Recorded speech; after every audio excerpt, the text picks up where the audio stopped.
Young డైరెక్టర్స్కి వాళ్ళందరూ కూడాను ఒక చక్కటి మెసేజ్ ఇచ్చాడని మనస్ఫూర్తిగా నేను భావిస్తాను, నమ్ముతున్నాను. అదే రకంగా అతను నేను మనస్ఫూర్తిని అభినందన తెలియజేస్తున్నాను.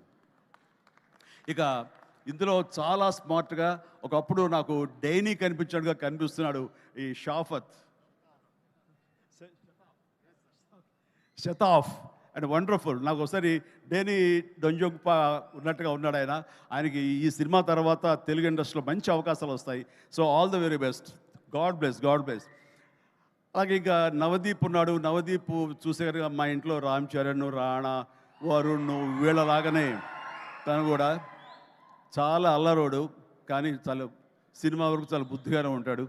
అండ్ వాళ్ళ ఫ్యామిలీ అంతా నాకు తెలుసు, వాళ్ళ అమ్మగారు వాళ్ళందరూ కూడా నాకు బాగా పరిచయం. ఆ రకంగా మా కుటుంబ సభ్యుడిగా నేను భావిస్తుంటాను. ఈ సినిమాలో నాకు ధ్రువలో తన పెర్ఫార్మెన్స్ చాలా బాగా నచ్చింది ఈ మధ్యకాలంలో.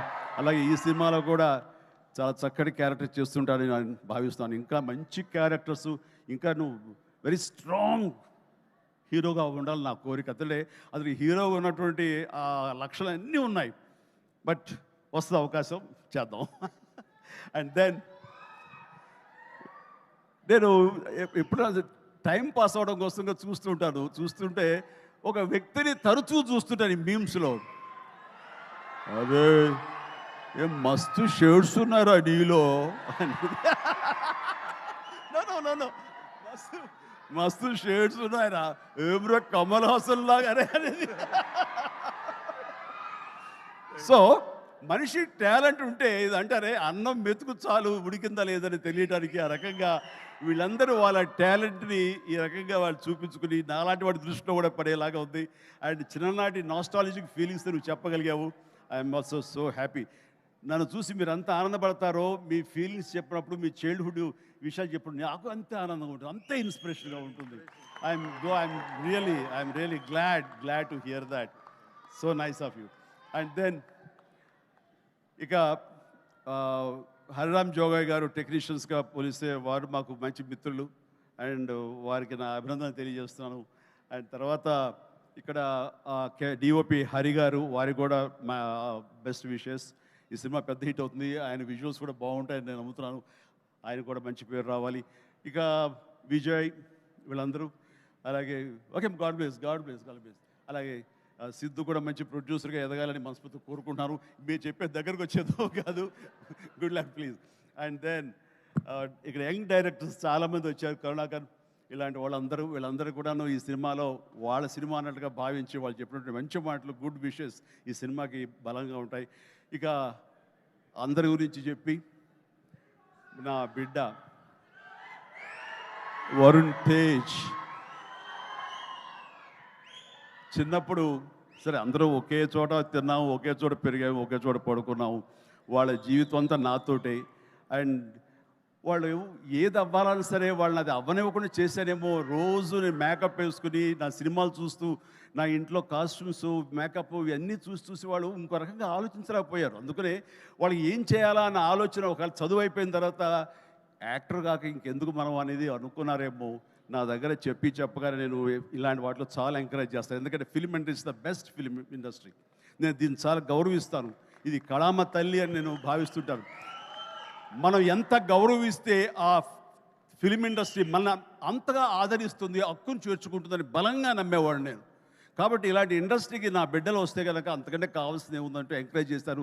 వచ్చిన దగ్గర నుంచి నన్ను ఇన్స్పిరేషన్గా తీసుకున్నాడా, ఇంకెవరిని తీసుకున్నాడో ఏమో, కానీ ఈ పరిశ్రమకు వచ్చిన తర్వాత నుంచి నన్ను ఫాలో అవటం లేనే లేదు ఎప్పుడు. అది గుడ్. నేను దాన్ని హర్షిస్తాను. తను ముందు నుంచి కూడా చేసిన ప్రతి సినిమా డిఫరెంట్ జోనర్. నాకు తెలిసి ఇలాంటి యంగ్స్టర్స్ ఎవరికి కూడా రాని అవకాశం, మా కుటుంబంలో ఉన్న ఇతర హీరోస్ కూడా రాని గొప్ప అవకాశం వరుణ్ తేజ్కి వచ్చింది. అది కేవలం అవకాశం రావడం కాదు, అవకాశం తను క్రియేట్ చేసుకున్నాడు, దాన్ని అందిపుచ్చుకున్నాడు, ప్రూవ్ చేసుకున్నాడు, మీ దీవెనలు పొందాడు. ఈ రోజున ఈ స్థాయిలో ఈ స్టేజ్ మీద ఇలా ఉన్నాడు. అంటే ఉదాహరణకి ఫస్ట్ ఫిలిం ముకుంద చూస్తే ఒక రూరల్ లవబుల్ బాయ్. ఆ తర్వాత కంచా, అసలు ఎప్పుడుదో 1947 ఆ టైంలో వరల్డ్ వార్ సెకండ్ టైంలో ఉన్నటువంటి ఒక సైనికుడు, మిలిటరీ సైనికుడుగా. ఆ తర్వాత ఒక హ్యోమగామిగా, ఆస్ట్రోనాట్గా. అలాగా ఇంకో సినిమా ఒక గద్దర్ గణేష్, అది నా చాలా ఫేవరెట్ గెటప్ అది చూస్తే కనుక పెర్ఫార్మెన్స్ అది చాలా డిఫరెంట్గా చేశాడు. నా ఫేవరెట్ ఫిల్మ్ అది వరుణ్లో. అండ్ తన స్టైలు, హెయిర్ స్టైల్ దగ్గర నుంచి నడక, ఆంగికం, గెస్చర్స్ ఇవన్నీ కూడా చాలా డిఫరెంట్గా ఉంటాయి.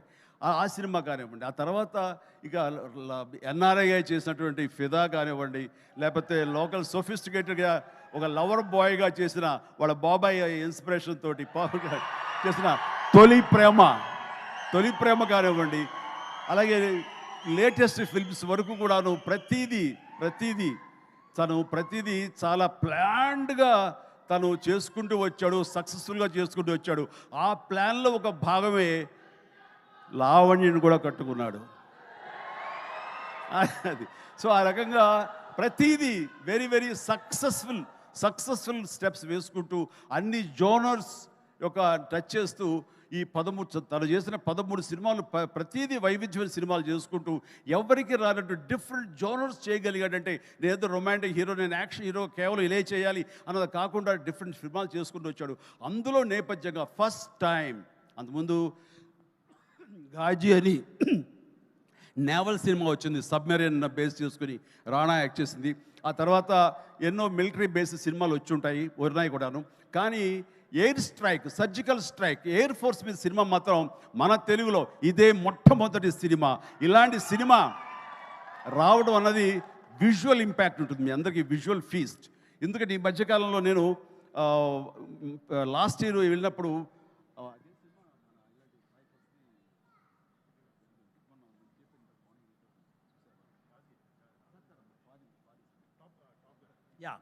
టాప్ గన్ సినిమా చూశాను.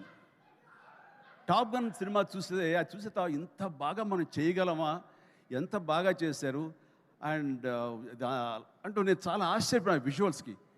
అది 1 year బ్యాక్ చూసిన సినిమా అది. ఈరోజు చూస్తే కనుక మనలో మన తెలుగు వాళ్ళు, మన వరుణ్ తేజ్, మన సిద్ధు, మన శక్తి వీళ్ళందరూ కలిపి అలాంటి సినిమాని ఇక్కడ ఈజీగా చేసి అవతల పడేశారంటే టాలెంట్ అనేది ఎవడబ్బ సొత్తు కాదు, మనం కూడా ఆ స్థాయిలో ఉన్నాము. అనేది మరొక్కసారి ఈ సినిమా ద్వారా నిరూపించబడుతుంది. ఇలాగే వండర్ఫుల్గా చేశారు వాళ్ళందరూ. అండ్ ఈ రోజున అలాంటి విజువల్స్ తోటి సినిమా చూడలేదు ఒక వండర్ఫుల్ ఒక ఎక్స్పీరియన్స్ ఇది నేను అనుకుంటున్నాను. ఆ ఎక్స్పీరియన్స్ ప్రతి వాళ్ళు అనుభవించాలి, ప్రతి వాళ్ళు చూసి తినాలి. అది నాకైతే మాత్రం March 1 ఎప్పుడు చేస్తుందా, ఎప్పుడు చూద్దామా అని. అన్నీ కుదిరితే కనుక ముందు రోజు చూపిస్తానని భావిస్తాను నేను. ఓకే చూద్దాం. బట్ ఇలాగా ఈ సినిమాకి పనిచేసేటువంటి ప్రతి ఒక్కళ్ళు, అలాగే మ్యూజిక్ అవకాశం ఎంత ఉందో తెలియదు కానీ మంచి